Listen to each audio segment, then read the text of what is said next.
esta persona se pueda beneficiar del título de crédito o pueda simplemente cobrarlo para entregárselo al titular, porque este por alguna razón no lo puede hacer, ¿sí? En este caso, la firma y este texto que les digo, donde dice que se endosa el presente título a fulano de tal, debe estar adherido al título de crédito. Obviamente no donde está el contenido escrito, sino al dorso, o sea, en la parte trasera del título, en la que no hay contenido y está un espacio en blanco, ¿verdad?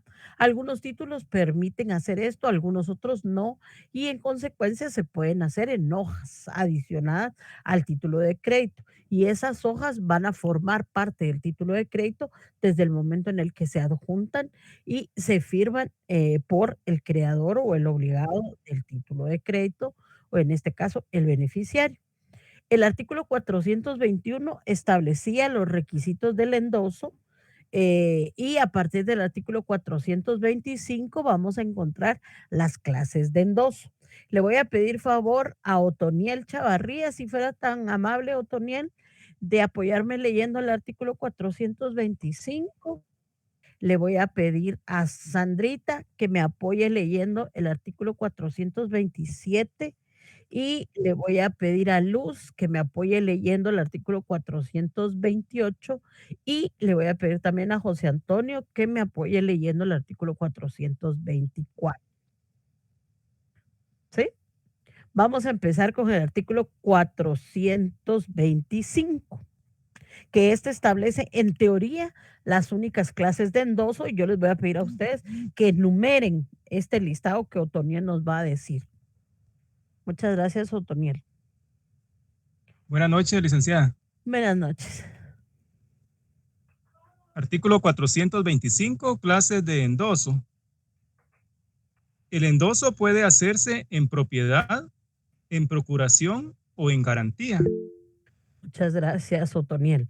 Según la lectura de Otoniel, son tres las clases de endoso: en propiedad, en procuración y en garantía.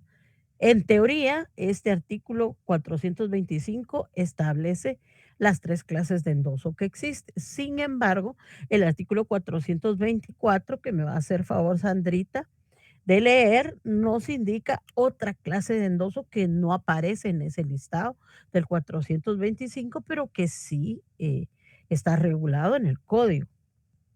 Sandrita, Buenas noches, licenciada. buenas noches.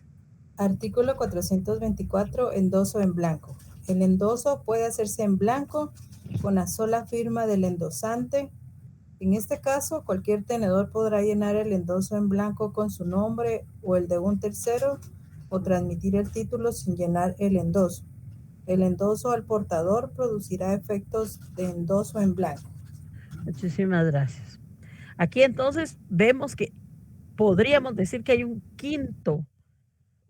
una quinta clase de endoso, porque menciona el endoso al portador, pero este solo se menciona en este artículo 424, ¿verdad? Que es lo mismo, digamos que hacer la transmisión de un endoso en blanco. Vamos a decir que el endoso al portador y el endoso en blanco pareciera que son sinónimos, ¿sí? Por eso mismo solo vamos a agregar que son cuatro clases de endoso que regula el código.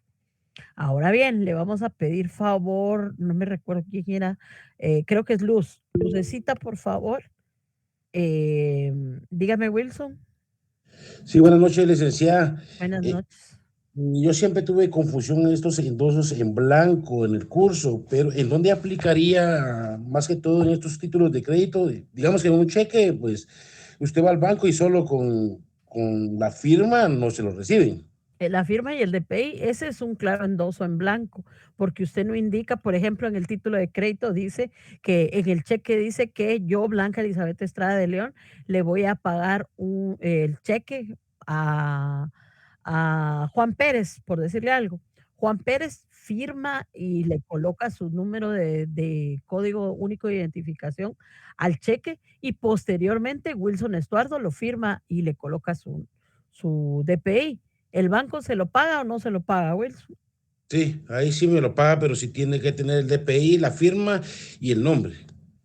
No, usted solo pone su firma y su DPI. Es el cajero, el receptor que por políticas del banco le coloca nombre, ¿sí? Pero si ya lo endosó, es como que, o sea, la firma y el número de CUI que coloca uno en el cheque, que está a mi nombre, por ejemplo, yo lo pongo en la parte al dorso del cheque, en la parte de atrás, cualquier persona puede cobrar ese cheque. Si yo lo dejo tirado y cualquiera de ustedes lo encuentra, puede ir al banco y cobrarlo, y el banco no se va a oponer a pagarse. ¿Por qué? Porque la persona titular del cheque o el beneficiario del cheque o la persona a la orden de quien se va a pagar el cheque ya lo endosó. Y solo con colocar su firma y su CUI, eso representa un endoso en blanco, porque no está diciendo a quién se lo va a pagar, ¿verdad? Diferente fuera, Wilson, cuando, por ejemplo, el cheque está a mi nombre y yo lo firmo y le coloco mi DPI, pero le coloco a abonar a la cuenta tal, ¿va? Que es una cuenta mía.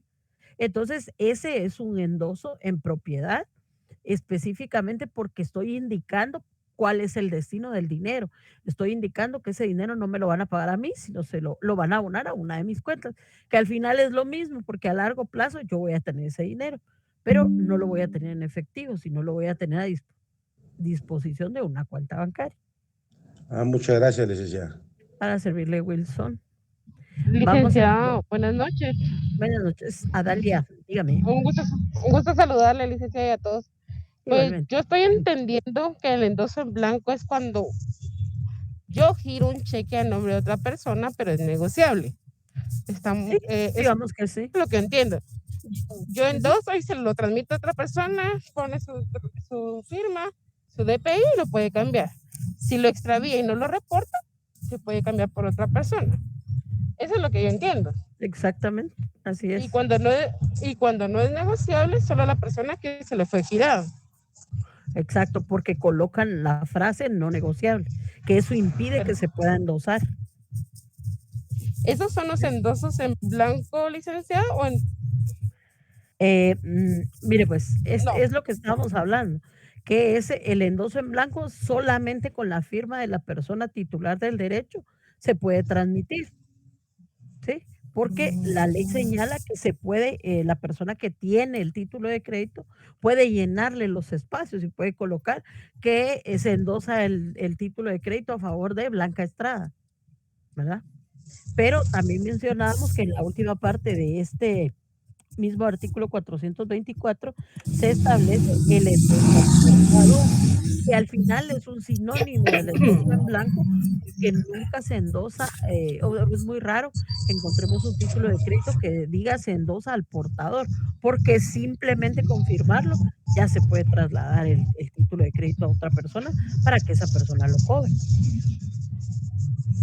Ya. Gracias, ¿Ok? licenciada. Para servirle. En el ejemplo que usted me ponía de los cheques no negociables, podemos ver en el artículo 419 del mismo Código de Comercio que establece que cualquier tenedor de un título a la orden puede impedir su ulterior endoso mediante la cláusula expresa que va a surtir efecto de que a partir de su fecha el título solo puede transmitirse con los efectos de una sesión ordinaria. Esto quiere decir que hay que hacer un procedimiento de cambio del título de crédito para que se pueda poner a nombre de Adalia del Carmen para que ella lo pueda cobrar, ¿verdad? Porque se limitó el traslado o la transmisión del título de crédito a través de la figura del endoso, ¿sí? Entonces, ahí podríamos decir ese ejemplo que usted ponía cuando ponemos no negociable, ¿verdad? Ahí estamos limitando que solo la persona que dice el cheque, Blanca Estrada o Xiomara Chávez, es la única persona que puede cobrar el título de crédito. ¿Sí? Ok. Muy bien, licenciada, gracias. Para servirle. Lucecita, ¿qué artículo le había dicho? Ya está, se me olvidó. No, el 426 es el que sigue. Sí. Por favor. Obligaciones del endosante. El endosante. No, fíjese que creo que es el 427. 427. Porque estamos viendo las clases de endoso. Muy bien. Artículo 427. Endoso en procuración. El endoso en procuración se otorga a las causales de procuración. Con las No, cláusulas. licenciada, pero es como estoy mala, me cuesta leer. No sé. No tenga ¿Será pena. que Si quiere alguien lo leo yo, no se preocupe. Perdón, licenciada. No se preocupe, yo la entiendo. Endoso en procuración. El endoso en procuración se otorgará con las cláusulas en procuración por poder al cobro u otra equivalente.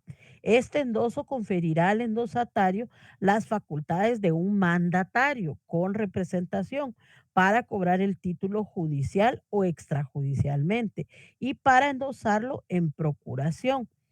El mandato que confiere este endoso no termina con la muerte o incapacidad del endosante y su revocación no producirá los efectos frente a tercero, sino desde el momento en que se anote su cancelación en el título o se tenga por revocado judicialmente el título. Cuando hablamos de un endoso en procuración, específicamente estamos facultando a la persona a la que le endosamos el título de crédito para que esta persona lo pueda cobrar y me dé el dinero que cobró de ese título de crédito, ¿verdad? No le estoy dando el título para que se quede con el dinero, con la mercadería o con el derecho que representa el título de crédito, sino solamente que ejercite ese derecho en mi nombre. Por eso menciona que va a tener la calidad de un mandato, ¿verdad? O la persona que lo va a cobrar va a ser un mandatario del titular del derecho. Vamos a ubicarnos en el Código Civil, en el libro número 5, para que podamos hacer la relación de artículos que corresponde. Y en este caso nos vamos a ubicar en el artículo, ahorita les digo, esa anotación no la tengo, pero sí está aquí en el Código Civil. Muy bien. El artículo 1686. 1686, vamos a ver, ya hasta me había pasado. Artículo 1686 establece la figura del mandato. Sí, efectivamente, podemos colocar ese artículo de referencia en el cual se establece que el mandato es un contrato civil a través del cual una persona va a encomendar a otra la realización de uno o más actos o negocios. En este caso, el negocio va a ser cobrar el título de crédito. Entonces, hagamos ahí la anotación de este artículo 427, específicamente con el artículo 1686 del Código Civil. Y al 1686 vamos a relacionarle el artículo 427 del Código de Comercio. ¿Sí? Ahí ya hizo usted el amarre jurídico. Ok. Dígame, Wilson. Gracias, licenciada. Entonces, en estos casos, me imagino yo que yo tengo por cobrar un pagaré, no, sí, un pagaré una letra de cambio, y por X o Y razón yo me fui al extranjero. Por la vía notaría yo le tengo que acreditar a la persona que va a cobrar en mi nombre. Tiene que endosar el título, pero va a colocar endoso en procuración Y para obligar a esa persona a que le entregue el valor del título de crédito, para que no se quede con él, muy bien, muchas gracias. para servirle. Vamos con la siguiente clase de endoso. Artículo 428. No recuerdo a quién le dejé asignado el artículo 428. Yo se lo leo con mucho gusto, licenciada. Buenas noches. Gracias, Carlos, muy amable. Endoso en garantía. El endoso en garantía se otorgará con las cláusulas dos puntos. En garantía, en prenda y otra equivalente. Constituirá un derecho prendario sobre el título y conferirá al endosatario, además de sus derechos de acreedor prendario, las facultades que confiere el endoso en procuración. El gravamen prendario de títulos no requiere inscripción en el registro de la propiedad. No podrán oponerse al endosatario en garantía las excepciones que se hubieran podido oponer a tenedores anteriores. Muchas gracias, Carlos. Esta clase de endoso, básicamente, como ustedes lo leyeron ahí, se refiere a que se endosa el título el título de crédito garantizando el cumplimiento de otra obligación posterior. Si ustedes se recordarán de repente cuando ustedes estudiaron el Derecho Civil 2, ustedes se acuerdan que hablamos acerca de un derecho real de garantía denominado prenda. ¿Se acuerdan de la prenda? ¿Alguien se acordará que levante su manita virtual solo para ver que tienen claro el concepto de la prenda? Sí. La prenda es la garantía que, por ejemplo, yo hago un préstamo en el banco, una hipoteca, entonces doy en garantía o prenda el bien inmueble. Sí entraría eso ahí, ¿no? Sí, básicamente, miren, pues, el endoso en garantía es que yo endoso el título de crédito para garantizar el cumplimiento de otra obligación. Por ejemplo, yo tengo una deuda con Kenia, pero Glenda tiene una deuda conmigo que se ampara en una letra de cambio. La letra de cambio indica que Glenda me va a pagar a mí 100 quetzales y yo le debo a Kenia 200 quetzales. Entonces yo le endoso la letra de cambio a Kenia para que Glenda le pague o le garantice a Kenia que yo le voy a pagar lo que resta del título de crédito y por lo menos le voy a pagar la mitad de lo que le debo, ¿sí? En este caso, ¿se acuerdan ustedes que el artículo 880 del Código Civil establecía el concepto de la prenda? En su Código Civil, si usted lo tiene a la mano, revise, se va a dar cuenta que este artículo y los artículos del 880 al 85, fueron derogados por el artículo 27, la literal A de este artículo del decreto 4/2018 que regulaba las reformas a la ley de garantías mobiliarias. Ahora ya no se conoce la prenda como un derecho real de garantía, ya no existe. Ahora existe la hipoteca y la garantía mobiliaria. La garantía mobiliaria es lo mismo que la prenda, simplemente que se refiere a todos aquellos bienes muebles que pueden ser varios y una garantía mobiliaria puede ser cualquier bien que la persona acreedora le quiera recibir al deudor. Puede ser un anillo, puede ser un carro, puede ser un cuadro, puede ser una joya, puede ser un traje, puede ser una billetera, puede ser, no sé, se me ocurre una empresa mercantil, una vaca, un ternero, una gallina, cualquier objeto que se le ocurra al deudor entregarle al acreedor para cumplir con esa obligación. En el caso del endoso en garantía, yo estoy entregando el título de crédito, lo estoy endosando para que mi acreedor, que en este caso era Kenia, pueda beneficiarse económicamente y pueda ver que yo tengo interés de pagarle la deuda que tengo con ella. Probablemente cuando se venza la obligación, o sea, el plazo que yo tengo con Kenia es para febrero del 2023. Probablemente para esa fecha yo ya le pagué a ella el dinero que le debo y ella me vuelve de regreso el endoso, el título de crédito para que sea yo la que le cobre en marzo a Glenda. ¿De acuerdo? Así funciona el endoso en garantía. Y el endoso en propiedad no está descrito en la ley, no hay una definición. Sin embargo, el endoso en propiedad se puede entender que es el endoso con todos los derechos y beneficios de un título de crédito. Eso quiere decir entregarle el título de crédito a esa persona que se la estoy endosando para que esa persona se pueda beneficiar de el título de crédito completamente. Entonces, podríamos decir que el fundamento legal del endoso en propiedad lo vamos a encontrar regulado en el artículo, ahorita le digo, ya lo habíamos, ese creo que ya lo habíamos leído, ya nos habíamos pasado también del concepto del endoso en el artículo, puede ser 418 específicamente, y el 421 que también menciona las características, perdón, los requisitos del endoso.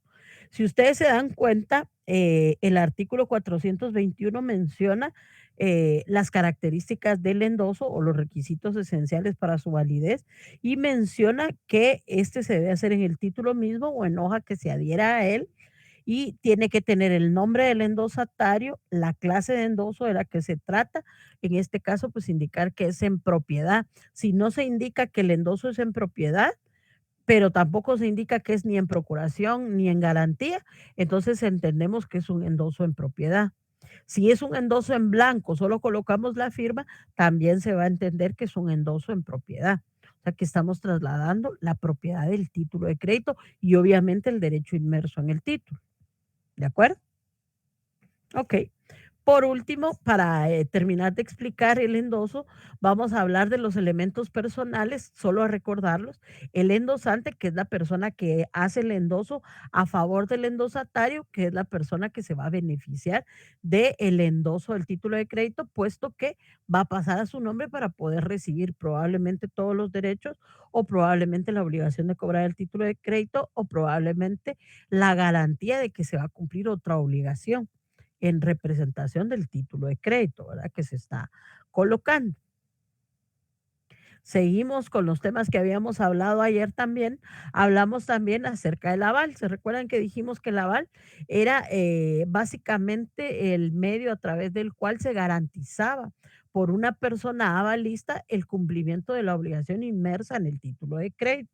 Mencionamos que el aval tiene también, al igual que el endoso, que constar en el título de crédito y pues básicamente debe llenar ciertos requisitos establecidos en la ley, que también los mencionamos en el artículo 400, también en el artículo 401, 402 y 403. Asimismo, el artículo 404, los cuales mencionan estas características del aval. En este caso también es importante establecer que es indispensable que se coloque dentro del título de crédito cuánto es el porcentaje o la cantidad que se va a garantizar por parte del avalista. En este caso, el avalista tiene que tener el cuidado de que se consigne que va a avalar por un 50%, por un 60, 70, 80, 90 o por el 100%. Si el avalista quiere garantizar por un 25% del valor del título de crédito, tiene que ver que se consigne esa situación en el título de crédito, porque si no se consigna, se va a entender que se está avalando el 100% de la obligación. Otra cosa importante de mencionar del aval es que permite la acción cambiaria en beneficio del avalista. En este caso, el avalista, si bien es cierto, le va a pagar al beneficiario del título de crédito, pero ese pago le va a representar el derecho de accionar en contra del obligado principal del título de crédito para cobrarle el importe del título de crédito. Puede ser en la vía voluntaria, voy a decir, o en la vía judicial, en el caso de que el obligado principal del título de crédito se niegue a querer pagar el importe del título, ¿verdad?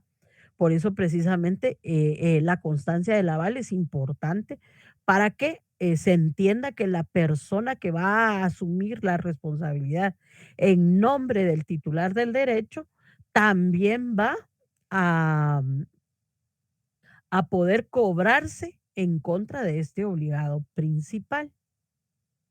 ¿Sí? ¿Se recuerdan? También hablamos del protesto, no de la protesta. Aquí esta presentación me lo cambia, pero es protesto. ¿Qué es el protesto? Dijimos, también mencionamos que el protesto es el acto a través del cual se va a comprobar fehacientemente que se ha presentado un título de crédito. Y yo creo que aquí fue donde nos quedamos, ¿verdad? En el protesto, si no estoy mal. Bueno, el protesto básicamente consiste en dos cosas.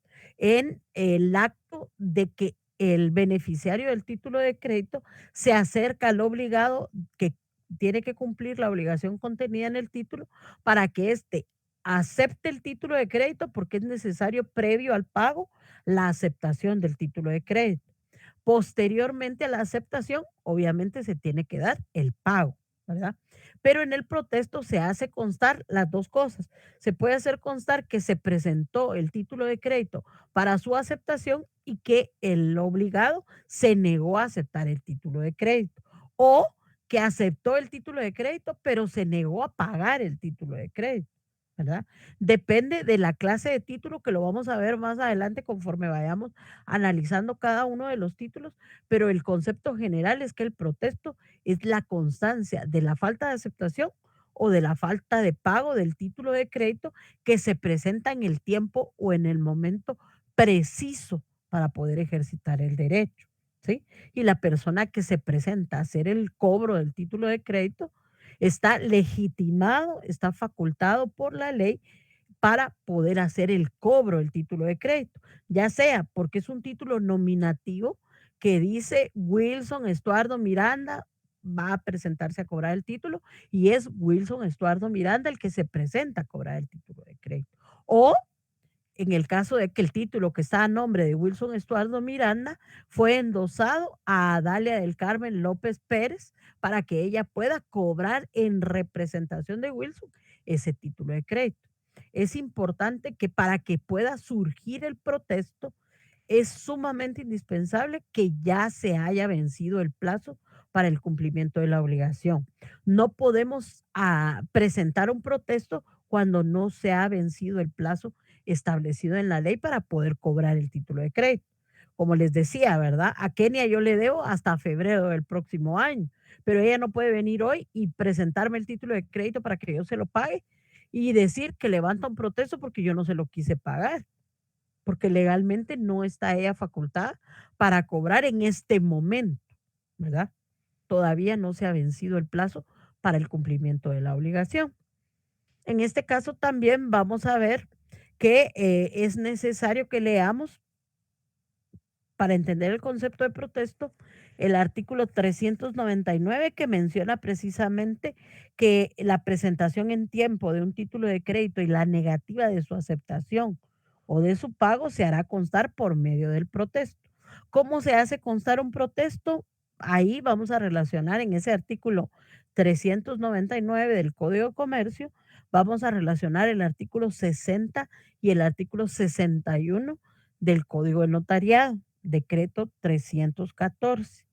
¿Por qué? Porque en ese artículo, en esos artículos, está establecido que un instrumento público que puede redactar el notario es el acta notarial y el 61 establece cuáles son los requisitos que debe contener un acta notarial. ¿Sí? También a partir del artículo 469 hasta el 483 se regula la figura del protesto específicamente para la letra de cambio. En el artículo 493, ustedes van a ver que se regula específicamente lo relativo al protesto o la figura del protesto. Bueno, aquí no se regula la figura del protesto, pero se establece que las disposiciones contenidas para la letra de cambio también se van a aplicar para el pagaré.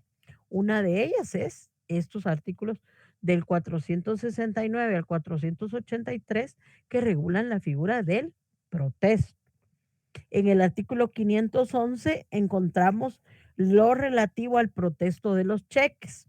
Y en el artículo 601, que son los únicos artículos que regulan específicamente para los títulos de crédito la figura del protesto, encontramos el protesto de la factura cambiaria. ¿Sí? Los demás artículos que no regulen lo relativo al protesto se puede aplicar supletoriamente el artículo 399, que se recuerdan que yo les dije que se refiere a todo lo que es hasta el 440, regula todo lo que es teoría general o conceptos generales o aspectos generales aplicables a todos los títulos de crédito, ¿sí? Excepto los casos en que cada título regule el concepto de protesto en específico, ¿sí? Porque eso hace que sea una excepción a la regla general de lo contenido en el artículo 399 del Código de Comercio que se refiere al protesto, ¿sí? ¿Alguna duda, algún comentario hasta aquí? ¿No? Levante la mano los que entendieron perfectamente lo que dije. Lick, disculpe, solo una preguntita. Dígame, Jorge.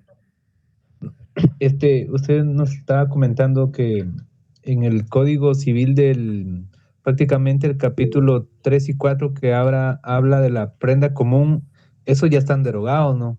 Es que yo aquí en Del el código que artículo, tengo todavía, sí, del del 880. 880 al 885. Están derogados. Coloque ahí, derogado por el artículo 27, literal A, del decreto 4-2018. Este decreto reforma la ley de garantías mobiliarias. Solo al 885, Lick, y sigue también 886, No, todo mire, el pues capítulo. No. le voy a decir, está el 880 al 885 y después nos saltamos al 888, 889 también. De ahí nos saltamos nuevamente al 898 hasta el 901. Nos volvemos a saltar el 903. Sí. Nos volvemos a saltar el 911 y 912. Nos volvemos a saltar el 914, que son todos los artículos referentes a la prenda que han sido derogados por la Ley de Garantías Mobiliarias. Gracias, Lick. Para servirle, Jorge. Ya vieron qué importante es tener actualizadas nuestras leyes. Fíjense que yo he comprado muchos códigos desde que me gradué, porque el que usé para graduarme, ay Dios, no tenía las garantías mobiliarias, no tenía tampoco la ley del Registro Nacional de las Personas, no tenía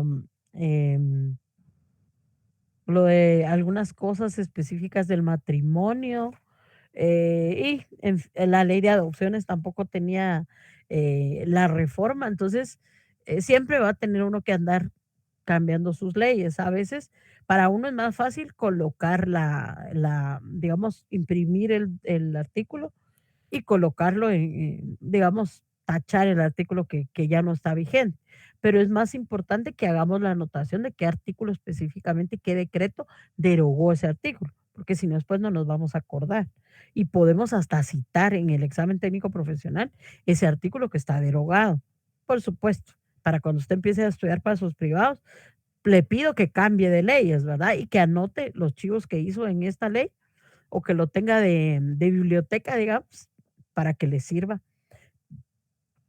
para que usted tenga claro qué conceptos existían antes de, ¿sí? Adalia, dígame. Buenas noches, licenciado. Yo solo tengo dos preguntas. Dígame. Y quiero salir de dudas. ¿Cuántos endosos puede tener un cheque? Por el la tamaño del otra- cheque, la ley no señala una cantidad de endosos, pero por el tamaño del cheque yo considero que 2. Es mi Dos. opinión. Muy bien, licenciado. Y otra pregunta, yo me quedé con la duda cuando usted dijo con una cadena de endosos sin interrumpirse en su tiempo. Ininterrumpida. Quiere decir que, por ejemplo, haya un endoso que diga, le digo, diciembre 8 del año 2022, y haya otro que diga enero del 2023, y otro que diga febrero del 2024, y así sucesivamente. Pero si yo voy a cobrar el cheque en diciembre del 2023, no puede haber un endoso que diga diciembre 8 del 2022 y otros, que hayan otros, digamos, mensuales, pero que no haya de marzo y sí haya de abril, por decirle algo, ¿verdad? Ahí se interrumpe el endoso. O la cláusula, ¿se acuerda que dijimos que hay una cláusula que uno puede poner donde dice que ya no se puede endosar más el cheque o el título de crédito, ¿verdad? Entonces, en este caso, a eso se refiere la cadena de endosos, el listado de endosos que se haga, que hay algunos títulos de crédito que si se adhieren hojas, sí, va a ser indefinidamente, pero en el cheque en particular, yo creo que por el tamaño del papelito del cheque, solo son 2. Pero la cadena es el historial de endosos que se ha hecho. Porque yo se lo puedo endosar a César, César a Enrique, Enrique a Carlos, Carlos a Wilson, Wilson a usted, usted a Otoniel, Otoniel a Kenia, y así todos los de la clase nos podemos endosar el mismo título, ¿verdad? Pero todos tienen que tener fechas concordantes. Ya, pero me quedo. Digamos que yo se lo doy a Wilson, digamos que yo lo endosé en diciembre, él lo endosa en enero y se lo transmite a otra persona en febrero, en marzo, abril y así seguidamente por mes y no se interrumpe el endoso. No se ¿Así es, debe licenciada? interrumpir, sí.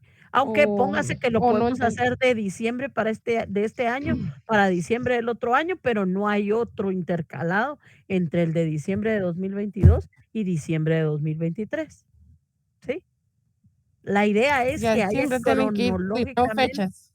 exacto, cronológicamente concordante el endoso del título de crédito. ¿Sí? Porque, por ejemplo, si el último endoso fue en diciembre de 2022, no puede ser que el siguiente endoso sea en noviembre del 2022, ¿verdad? No tiene sentido que sea anterior.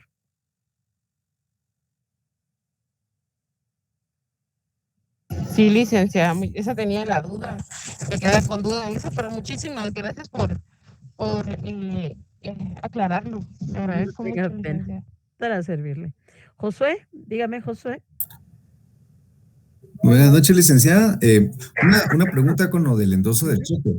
Entiendo de que usted menciona de que solamente cabrían 2 endosos por el tamaño del título, ¿verdad? Que es un papelito pues bien pequeño, pero ya que la ley no especifica cuántos endosos pueden haber, digamos que se podría endosar a más personas a través de algún documento privado o un acta. No surtiría efectos por la calidad del cheque, porque es un título en el que sí se puede hacer en endoso. Y en todo caso, usted ha visto, no sé si han visto en la parte de atrás de los cheques, que solo tiene 2 líneas, como para hacer 2 firmas, que yo creo que eso es lo que limita el hecho de poder trasladar a través de la figura del endoso, el cheque, ¿verdad? A 2, máximo 2. Yo considero personalmente que no es... que es más oneroso redactar un acta notarial porque tiene que contratar a un notario para endosar ese mismo cheque. Entonces es más fácil, porque usted tiene un talonario de cheques, de hacer otro cheque, simplemente anular ese y hacer otro en favor de la persona que corresponda, ¿verdad? Sin embargo, recuérdese que cuando endosamos cheques, el objetivo es que los cobren, ¿verdad? Entonces, presumo yo que si ya se endosó a 2 personas, el banco a una tercera no se lo va a cambiar. Esa es presunción mía. ¿Sí? Por este listadito que le digo yo que tiene en la parte de atrás los cheques. Yo he visto cheques, por ejemplo, del industrial, del GIT, que hacen las empresas, ¿verdad? También de Ban Rural, que tiene un máximo de firmas de 2. No sé si otros bancos tienen más de 2. Sí, creo que la mayoría es 2 es el límite. Gracias, licenciada. Vaya, Josué. A Dalia creo que tiene ahí una información importante. Díganos. Sí, como usted lo indica en la ley, no establece un número de endosos. Aparentemente el cheque sí tiene 2 líneas que dice solo 2 firmas, pero sí se ha aceptado de 3 a 4 endosos, porque a veces no llevan los DPIs y le dicen al compañero, me lo pueden cambiar, y inmediatamente están entre ellos, y sí se ha cambiado. Ok. Pero como no hay límite, también puede haber, hay confusión de endosos también y se pueden poner anulados. Pero sí no sabía que cuántos endosos aceptaba por la ley. Yo quería algo que la ley amparara, que cuántos endosos estaban aceptables en un cheque. No, la ley no establece, pero yo le decía por el tamaño, por esas líneas que coloca, me imagino que el banco lo hace para evitar que hayan tantas firmas en el cheque, ¿verdad? Pero póngase que ya colocaron 10, si quieren colocar un onceavo endoso y ya no cabe en el cheque, ya no se puede. Para servirle, gracias a usted. Wilson, díganos. A mí me pasó una anécdota con eso de los cheques, porque fíjese que yo fui a cobrar de la empresa y salió al nombre los cheques salen al nombre de mi jefa. Ujú. Y ese era pues negociable, o sea, no había problema de que pues yo, Lo por lo regular, endosara. Ujú. el Chapín lo que hace es pone un DPI X, el nombre de ella y una firma y ya pone uno su DPI y su firma y lo cambian. Ujú. Pero yo como puse un número cualquiera, cuando yo llegué al cajero, se dio cuenta el cajero que había puesto números muy altos en el DPI. Oh, de cuenta que estaba con un 5, 6, 7, 8 y las otros números. Ujú. Entonces él me lo rechazó para poderlo cobrar. Entonces ahí ahí lo que hizo la persona es que la persona que era la acreditada en el título tenía que irla a cobrar. Ya, prácticamente se hicieron 3 firmas en el cheque. Ay, muchas gracias, Wilson. Es lo que decía Dalia, ¿verdad? Que se puede dar esa situación. Efectivamente, imagínense, yo que les digo que mi mamá le cuesta firmar, ¿va? Entonces ella endosa el cheque, digamos que lo pone a su nombre y después lo endosa y después yo vengo y lo firmo, pero yo no llevo mi DPI, no me lo van a pagar a mí. Entonces le digo a mi sobrina que firme, pero resulta que mi sobrina, el DPI que lleva ya está vencido. Entonces le decimos a mi hermana que firme el cheque, pero ella sí lleva su DPI vigente, ¿va? Entonces solo ella puede cambiar el cheque. Al final eran 4 firmas, ¿verdad? Pero si da el cheque. Mi mamá escribe bastante grande, sus números son bastante grandes y yo también. Entonces, para mí solo 2, ¿va? Porque mi letra es muy grande, pero si en el cheque se permite, pues ya ven, no hay un límite porque la ley no establece un límite en 2. Precisamente porque una de las características del derecho mercantil es que inspira rapidez, ¿verdad? Entonces, obviamente, esa situación se puede resolver de esa manera. ¿De acuerdo? Ok. También se recuerdan que repasando un poquito, hablamos de los elementos personales de los títulos de crédito y aquí ya tenemos una pizarra donde mencionamos a los diferentes nombres que pueden recibir los personajes que intervienen en los títulos de crédito. Tenemos fíjense, lo voy a hacer más chiquito porque aquí no sé por qué esta aplicación no me lee las palabras, tal vez porque son palabras así raras, ¿no usted? Para el idioma inglés, por eso no me lo lee. En este caso dice librero, pero no es librero, es librador. Ahí está, miren, para que lo miren mejor. Es librador, girador, creador o emisor. Todos estos nombres se refieren a la persona que crea el título de crédito.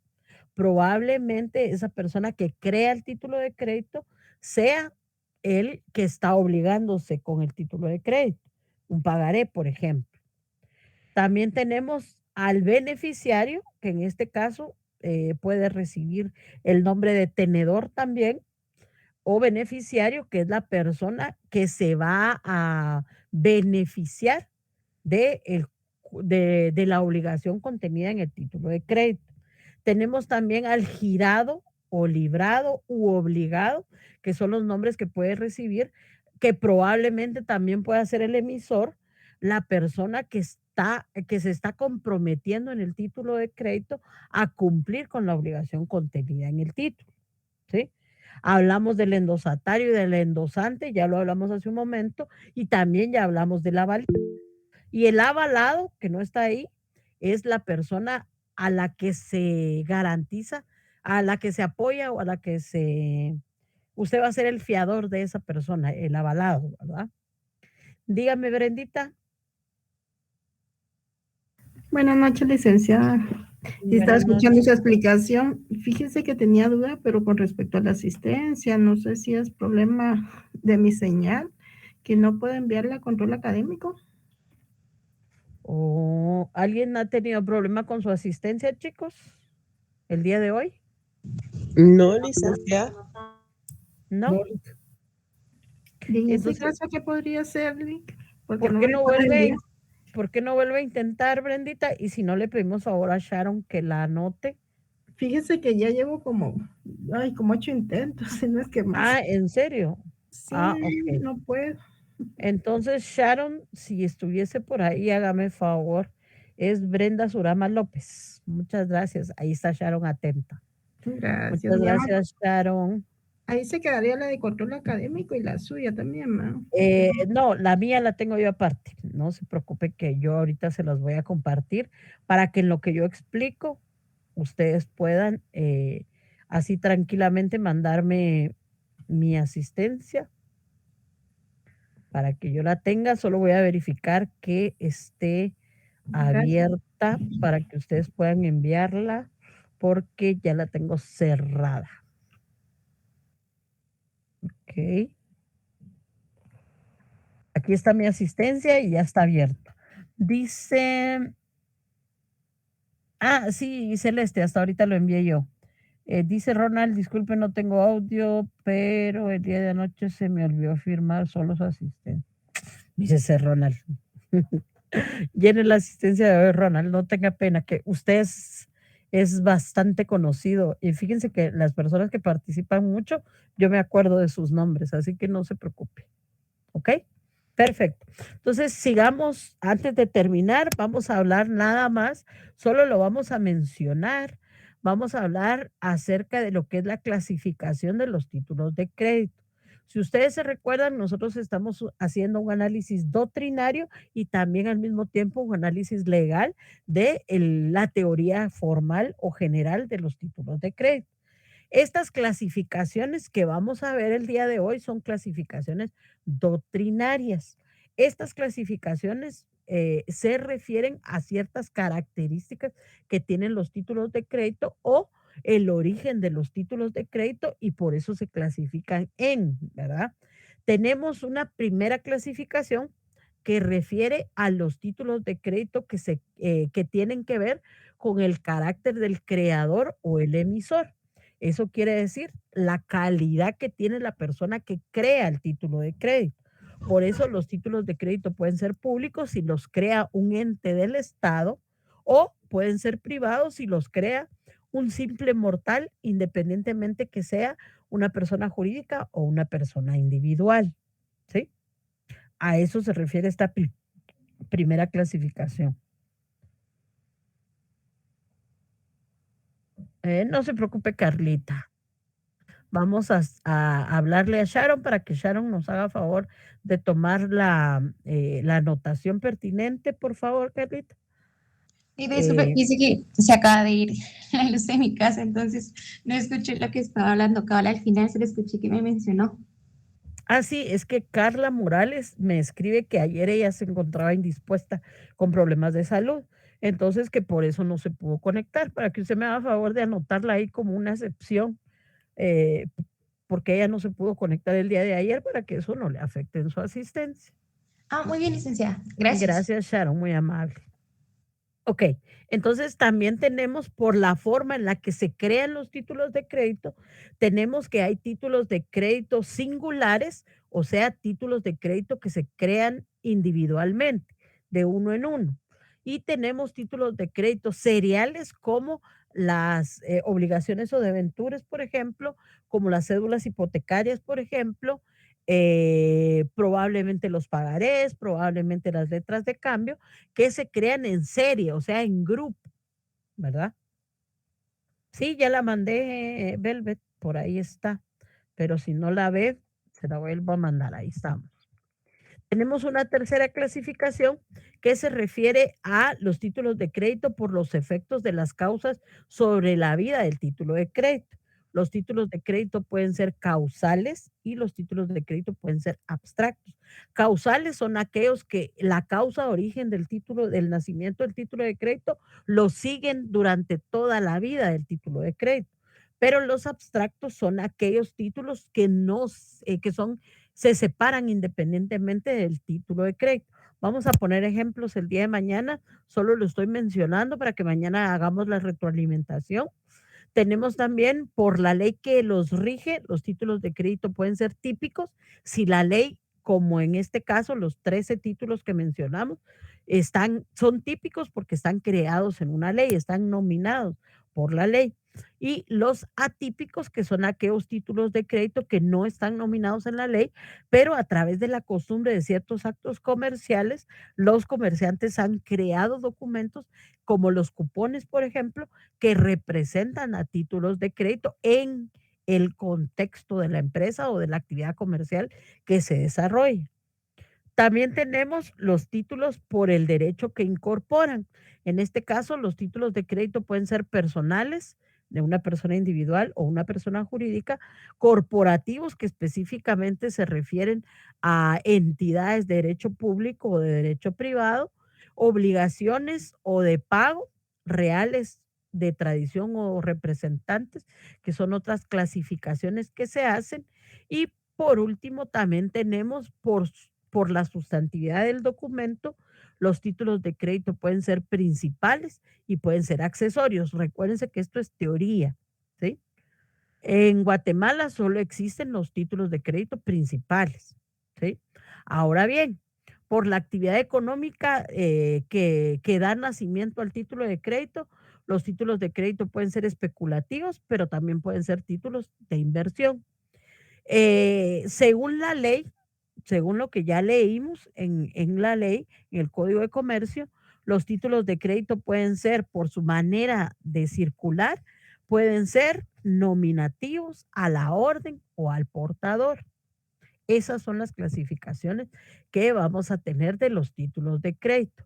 Otro aviso importante que yo tengo para ustedes es, si ustedes pueden ver, ya les compartí en la plataforma este esquemita que yo hice de los títulos de crédito, que fue lo que hablamos el día de ayer. Si alguien por ahí tenía duda de cómo estaban, cómo aparecían en el Código de Comercio, aquí ya puede tenerlo en si quiere lo imprime, de repente hasta le sirve para estudiar.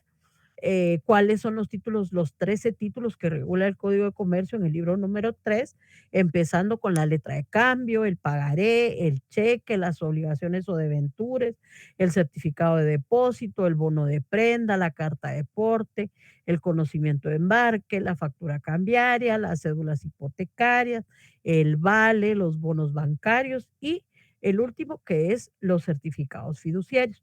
Si ustedes se dan cuenta, abajo del nombre y el número que tiene cada uno de los títulos de crédito, tiene la numeración en artículos del Código de Comercio que regulan cada uno de los títulos de crédito. En el número 7 y en el número 8, ustedes ven, por ejemplo, que tenemos 588 al 590, pero en el 8, que es el conocimiento de embarque, no tenemos nada. ¿Por qué? Porque el 7 y el 8 son pareja. ¿Se acuerdan que dijimos que iban en pareja? Igual que el 5 y el 6. Certificado de depósito y el bono de prenda también van en pareja. Y a estos dos, por el espacio tan chiquito que tenía, no le pude agregar, pero estos dos, el 5 y el 6, también le vamos a agregar la ley de mercado, la ley de almacenes generales de depósito, ¿sí? Que también regula específicamente esa situación. ¿Ok? Bueno, son las 8 en puntito. Me gusta ser puntual porque así como ustedes entran puntual, así me gusta dejarlos descansar puntualmente. Eso es todo por el día de hoy. Nos vemos, si Dios lo permite, el día de mañana. Carlita, dígame. Licenciada, buenas noches.